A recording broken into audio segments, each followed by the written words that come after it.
PM Shri അറബിക്കടലിൽ തപ്പിപ്പോയവർക്കൊക്കെ ഇപ്പൊ മറുപടി കിട്ടി കാണുമല്ലോ അല്ലെ. PM ശ്രീ എന്ന പദ്ധതി വലിച്ചു ചവട്ടുകൊട്ടയിലേക്ക് ഞങ്ങൾ എറിയും. ചൂട് പിടിച്ചൊരു പ്രസംഗം നടക്കുമ്പോൾ നമ്മൾ അങ്ങനെ പലതും പറയും. അതൊക്കെ വിശ്വസിച്ചവരെ വേണ്ടേ? നിങ്ങൾ എന്തായാലും വിശ്വസിക്കാൻ പോയി. അതൊക്കെ ഒരു ആവേശപ്പുറത്ത് പറയുന്നതല്ലേ. അറബിക്കടലിൽ കൊണ്ടെടുക്കുക, പിന്നെ സർക്കാരിന്റെ കരാർ അറിയാൻ പറ്റുമോ? പ്രസംഗത്തിൽ അങ്ങനെ പ്രയോഗം ഉണ്ടോ? ലീഗ് ആണല്ലോ PM ശ്രീനെ ഏറ്റവും കൂടുതൽ എതിർത്തിട്ടുള്ളത്.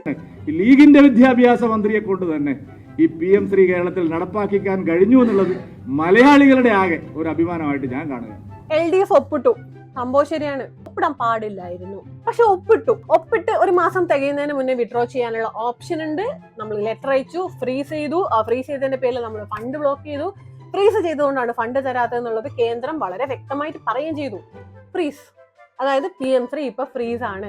PM ശ്രീ നടത്താൻ വേണ്ടിയിട്ടുള്ള സ്കൂളുകൾ തെരഞ്ഞെടുത്തിട്ടില്ല, ഒരു നടപടി എടുത്തിട്ടില്ല. പക്ഷെ അന്ന് ഫ്രീസ് ചെയ്ത കഥ ഇപ്പോഴും LDF ഒപ്പിട്ടു എന്ന് പറഞ്ഞ് നടന്നുകൊണ്ടിരിക്കുകയാണ്. എടോ, ഒപ്പിട്ട് ഫ്രീസ് ആയ ഒരു സാധനം നിങ്ങളോട് എടുക്കാൻ ഇപ്പൊ ആരാ നിർബന്ധിച്ച?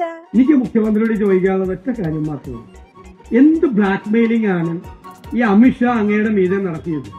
ഇത് ചെയ്തില്ലെങ്കിൽ എന്ത് ചെയ്യുമെന്നാണ് പറഞ്ഞത്. അതൊന്ന് പറഞ്ഞാൽ മതി, ഞങ്ങളോട് പറഞ്ഞാൽ മതി. ഇന്ത്യയിൽ കോൺഗ്രസ് ഭരിക്കുന്ന സംസ്ഥാനങ്ങളിലൊന്നും ഇത് നടപ്പിലാക്കിയിട്ടില്ല, എല്ലായിടത്തും നടത്തിയിട്ടുണ്ട്.